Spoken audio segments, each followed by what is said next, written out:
Praise lord. దేవుడికి స్తోత్రం. దేవుని నామకు అందరికి వందనాలు కలుగును గాక. మరి ఈడో చూస్తున్న ప్రతి బిడ్డలను ఈ మంచి మాటలో దేవుడు మీ హృదయంలో హత్తుకును గాక. ఎందుకంటే ఈ మాటలు విన్నవారు ఆస్తి దొరికినట్టే మన జీవితంలో. మరి ఈ లోకంలో ఆస్తి అంటే యేసే దగ్గర ఆయన మాటలో వాక్యము బంగారం దొరికినట్టే మన జీవితంలో ఇది. ఎందుకంటే ఈ సమయంలో మరి యూట్యూబ్ చూస్తున్న ప్రతి బిడ్డలను దేవుని నామకు వందనాలు కలుగును గాక. మీరందరూ చూడండి, రక్షణ పొందుకోండి, వినేత కలిగి ఉండండి, భయభక్తులు కలిగి ఉన్నాయండి. అన్ని విధాలుగా దేవుడి సన్నిధిలో చాలా వినేత కలిగి ఉన్నట్టయితే దేవుడు గొప్ప కార్యం చేస్తూ ఉంటాడు. ఎందుకంటే ఒకసారి దేవుడు మాట్లాడుతాడు. మత్తయి సువార్త 7:24 దేవుడు మాట్లాడుచున్నారు. చదువుదాం. కాబట్టి ఈయన నా మాటలు విని వాడు చొప్పున చేయక బండ మీద తన ఇల్లు కట్టుకొనిన బుద్ధిమంతుడిని పోలి ఉండును. వాన కురిసెను, వరదలు వచ్చెను, గాలి విసిరెను, ఆ ఇంటి మీద కొట్టిన గాని దాని పునాది బండ మీద వేయబడును గనుక అది పడలేదు.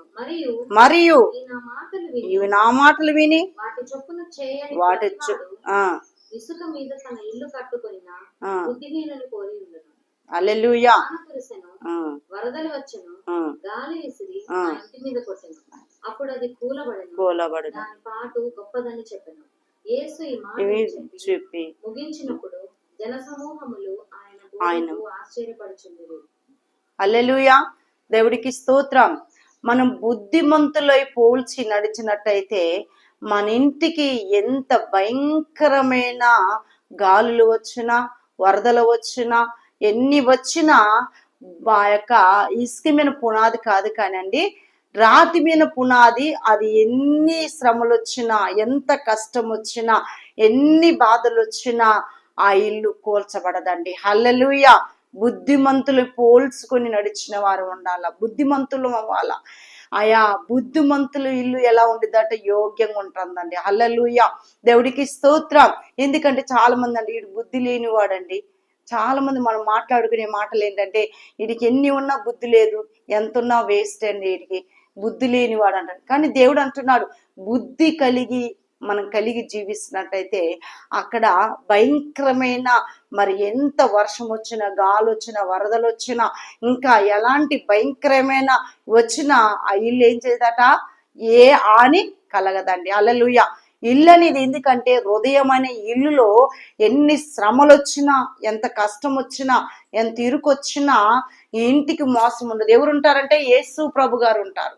ఇల్లు అంటే రాయి అంటే ఏంటంటే తెలుసా, అదొక దేవుడు పునాది ఇచ్చిన రాయిని అది కదల్చబట్టడానికి ఎవడి వల్ల కాదండి, సాతాను వల్ల కూడా కాదు. ఎందుకంటే బుద్ధిమంతుడిని పోల్చి ఉండాలా, వాడు మంచి జ్ఞానం కలిగి ఉండాలా. ఎందుకంటే బుద్ధిమంతుడు ఎందుకంటున్నాడంటే వాడు కొన్ని కష్టాలు వచ్చినా నా దేవుడు ఉన్నాడు, నా దేవుడు నన్ను బలపరచబోతున్నాడు, నా దేవుడు ఉన్నతమైన స్థితి నాకు ఇస్తా ఉంటాడు, నా దేవుడు రాతి మీద పునాదిని ఎప్పుడు స్థిరపరుస్తాడు. ఇసుక మీద పునాది చూడండి, అది ఎన్ని వచ్చినా ఇసుక మీద పునాది కూల్చిపోతా ఉండేది. ఆయా భయంకరమైన వరదలు వచ్చినా, మరి గాలులు వచ్చినా, పెనుబాలు వచ్చినా, ఎన్ని వచ్చినా ఏమైతుందంటే ఆ ఇల్లు కూలిపోతుందండి. హల్లెలూయా.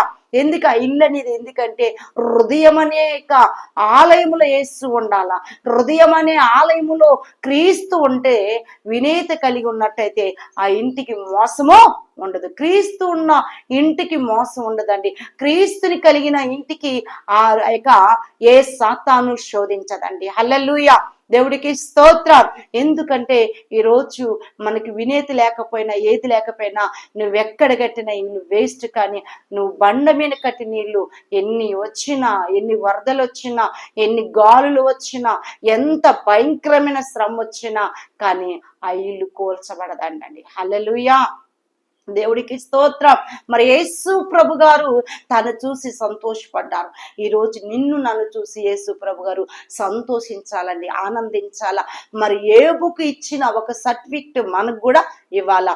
ఎందుకంటే ఏబు సర్వస్వం కోల్పోయినప్పటికైనాను, ఎన్ని భయంకరమైన శ్రమలు వచ్చినను, భయంకరమైన కష్టాలు వచ్చినను కానీ ఆయన ఎక్కడుందట, ఈ బండ మీద కట్టబడిన విశ్వాసమును, బుద్ధిని, వివేకము కలిగి ఉన్నాడండి. హల్లెలూయా, దేవుడికి స్తోత్రం. మనకి ఎన్ని ఉన్నా మనకి మనశ్శాంతి ఉండదండి, ఎంతున్నా మనశ్శాంతి ఉండదు. కారణం ఏంటి తెలుసా? ఇంకా ఇంకా ఇంకా అనేది. ఎందుకండి ఇదంతా? దేవుని ఆనుకొని ఉంటే మీకు మనశ్శాంతి వచ్చింది, శాంతిని సమాధానం ఇస్తూ ఉంటాడు.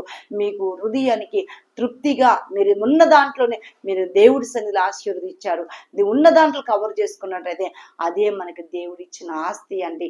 హల్లెలూయా, దేవుడికి స్తోత్రం. ఈ బుద్ధిమంతులై నువ్వు ఉన్నట్టయితే దేవుడు ఖచ్చితంగా కార్యం చేస్తాడు. నువ్వు బుద్ధిహీనుడయి నువ్వు లోకం వైపు తిరిగి దేవా నాకు ఇది కాలేదు అది లేదని నువ్వు చెప్పితే వేస్ట్ నీ జీవితం. నువ్వు విన్న వాక్యం కానీ, నువ్వు చేసే ప్రార్థన కానీ, ఇంకా నీకు అలుపి విశ్వాసం వస్తూ ఉండేది. విశ్వాసం కలిగి నువ్వు చూడండి ఒక్కసారి. ఆ విశ్వాసంతోనే ఆ యొక్క మరి ఆ మంచి నేలలో పడిన విత్తనం ఏం చేస్తుందట, అది మొలకెత్తుతుంది. నీ విశ్వాసం కావాలా. నీ విశ్వాసం లేకపోతే ఎక్కడికి పోయినా నీకు నువ్వు యొక్క ఉట్టి చేతులతో వస్తావు. ఆశీర్వాదాలు రావు నీ అంపటి. కానీ నువ్వు రావాలంటే, నువ్వు దీవించబడాలంటే, నువ్వు బుద్ధి కలిగి ఉన్నవాడంటే, బుద్ధిమంతులై ఉన్నట్టయితే, ఈ బండ మీద ఇల్లు కట్టినట్టయితే, హృదయం అనే ఆ యొక్క నువ్వు క్రీస్తుని కట్టుకున్నట్టయితే, నీ గుండెలో నీ బండల్లో దేవుడు సన్నిధి నీకు తోడై ఉండబోతున్నది. హల్లెలూయా, దేవుడికి స్తోత్రం. బుద్ధిమంతులు ఎందుకు పోల్చి ఉంటుందో తెలుసా? ఎందుకంటే వాళ్ళు ఒక్కడికి బట్టి ఒక్కరోజు దేవుడి సన్నిధులు బలపరచబోతాడని దేవుడు వాక్యం ద్వారా మనతో మాట్లాడబోతున్నాడు. మాట్లాడి దేవుడు విడిచిపెడతాడా? విడిచిపెట్టడండి. మనకి ఎంత స్థితి ఉన్నా మనల్ని విడిచిపెట్టిపోతారు, కానీ దేవుడైతే విడిచిపెట్టడు.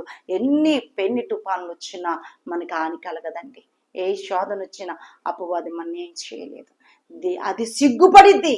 ఎందుకంటే మనం వెంపడైతే బుద్ధిమంతుడిగా ఉండి నీకున్న క్రియలు మార్చుకుంటావో, నీకున్న అలవాట్లు మార్చుకుంటావో, నీకున్న చెడు ఆ యొక్క పడి వ్యసనం మార్చుకుంటావో, మదన పడతావో, అవన్నీ నువ్వు మార్చుకున్నట్టయితే, నువ్వు బుద్ధిమంతుడి పోల్చి నడిచినట్టయితే దేవుడు ఒక గొప్ప గిఫ్ట్ నీకు ఇవ్వబోతున్నాడు, ఒక కిరీటం నీకు ఇవ్వబోతున్నాడు. కీర్తనలో మరి 21 వచ్చులో ఏం మాట్లాడుతుందంటే, అపరంజి కిరీటం నీకు ఇచ్చేదను అంటున్నాడు. ఈ కిరీటం ఎక్కడుందంటే అపరంజి కిరీటము. కానీ నువ్వు బుద్ధిమంతుడివై పోల్చి నడుచున్నట్టయితే ఈ కిరీటం నీకు దేవుడు నీకు ఇవ్వబోతున్నాడు. ఈ కిరీటం ఎక్కడొచ్చిందంటే దేవుడి సన్నిధులనే వచ్చిందండి. హల్లెలూయా, దేవుడు ఎతికితే దొరికింది ఈ కిరీటము. దేవుడి సన్నిధిలో నువ్వు ఓపిక పరిగెత్తుతుంటే ఈ కిరీటం నీకు దేవుడు ఇస్తా ఉంటాడు. ఎందుకంటే దేవుడు మాట్లాడుచున్నాడు. కొన్ని ఉదాహరణలు దేవుడు అంటున్నాడు. ఎందుకంటే నీ జీవితములో ఏదైతే కోల్పోయి ఉన్నావో తిరిగి దేవుడు ఒక కిరీటముగా బుద్ధిమంతుడుగా నువ్వు పోల్చి నడిచినట్టయితే ఖచ్చితంగా నీ దేవుడు నీ జీవితంలో ఒక ఉన్నతమైన కార్యమును జరిగిస్తూ ఉంటాడండి. హల్లెలూయా, దేవుడికి స్తోత్రం. ఎందుకంటే చాలా మంది బుద్ధి లేని వాళ్ళ దగ్గర పోయి మనకున్న అనేక స్థితిని పోగొట్టుకుంటున్నాం, మనకున్న ఆత్మీయ జీవితాన్ని పోగొట్టుకుంటున్నాం, మనకున్న ఒక భక్తిని పోగొట్టుకుంటున్నాం. బుద్ధిహీనుల దగ్గరకు పోయి బుద్ధిమంతుడు నువ్వేం చేస్తాను, బుద్ధిహీనుల దగ్గర కాదు, వాళ్ళను మార్చడానికి ట్రై చేయి, కానీ వాళ్ళ సాతాను వాళ్ళు నువ్వు పడిపోవద్దు. కానీ నీకు తెలిసిన మాటలు యేసు ప్రభు గారు గొప్పవాడని నువ్వు ఎన్ని మాటలు చెప్తావో దేవుడు గొప్ప కార్యం నీకు చేయబోతున్నాడు. హల్లెలూయా, దేవుడికి స్తోత్రం. ఆ బండ మీద ఇల్లు కట్టినది దేనికి మోసం ఉండదండి. హల్లెలూయా, వాళ్ళు ఎవరుంటారు తెలుసా? యేసు ప్రభు గారు ఉంటారు. యేసు ప్రభు గారు నివసిస్తారు, నీ గుండెలో నివసిస్తూ ఉంటాడు. నువ్వు వెళ్ళిన ప్రతి మార్గములో నీకు తోడై ఉంటాడు దేవుడు. హల్లెలూయా, నువ్వు బుద్ధిమంతుడు అయి ఉండాలా, గుణవంతుడు అయి ఉండాలా, అన్ని విషయములో తగ్గించుకొని ఉండాలా, అన్ని విషయములో దేవుడికి లోపడి ఉండాలా. నీ విశ్వాసాన్ని ఊము చేయకు ఎక్కడైనా. ఎందుకంటే వాళ్ళు చెప్పారు ఏం చేసిందని కాదు, కానీ నా దేవుడు ఈ రోజు కాకపోతే ఈ రోజు ఏదో ఒక దినం నన్ను లేవనెత్తుతాడు. ఈ రోజు నేను నాకు ప్రాణం ఉందంటే దేవుడు ఇచ్చినదే, నేను బ్రతికి ఉన్నంటే దేవుడు కృపే, నేను ఇలా మాట్లాడుతున్న దేవుడు కృపే, నేను అనేక స్థలాలకు వెళ్ళి వస్తున్నంటే దేవుడు కృపని నువ్వెందుకు చెప్పలేకపోతున్నావు? కారణం ఏంటి తెలుసా? నీలో ఒకలాంటి అపవాది నిన్ను బలహీనత చేస్తున్నది.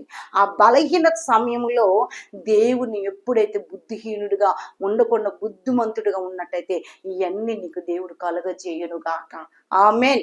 ఎందుకని నీ జీవితంలో ఒక ఉన్నతమైన కార్యం జరగాలంటే ఈరోజు నువ్వు రావాలా దేవుడి సన్నిధికి, దేవుడి సన్నిధి బుద్ధిమంతుడిగా. మరి ఎందుకంటే ఇసుక మీద పునాది ఆగదండి. ఎక్కడేసినా అది వరదలకు వచ్చి కొట్టకపోతా ఉండేది, గాలులు వచ్చిన కొట్టకపోతా ఉండేది. ఎన్ని భయంకరమైన శ్రమలు వచ్చినప్పుడే దేవుడు బండమైన కట్టి నీళ్లు దానికి మోసము ఉండదండి. దేవుడి కృప మనందరికీ తోడై నడిపించును గాక. ఆమేన్. దేవుని అందరూ తల్ల ఉంచండి, ప్రార్థన చేస్తాం. మమ్మల్ని మిక్కిలిగా ప్రేమించిన మా ప్రియ పరలోక తండ్రి నీకు వందనాలు. మేము ఇసుక మీద పునాది కాదు కానీ అయా రాతి మీద పునాది కట్టుకునేప్పుడు అయా ఎన్ని వచ్చినా కానీ సుడిగాలులు అయా ఇదిగో తండ్రి నీ కృప మాకు ఉంచినందుకు నీకు వందనాలు. ఈరోజు అనేక బిడ్డలను దీవించు, ఆశీర్వదించి, బలపరచమని, స్థిరపరచి బలపరచు, ఆరోగ్యం ఉంచి కృప దయచేసి సమస్తం తోడించండి. యేసు నామమున తండ్రి. ఆమేన్. ఆమేన్. ఆమేన్. Praise lord.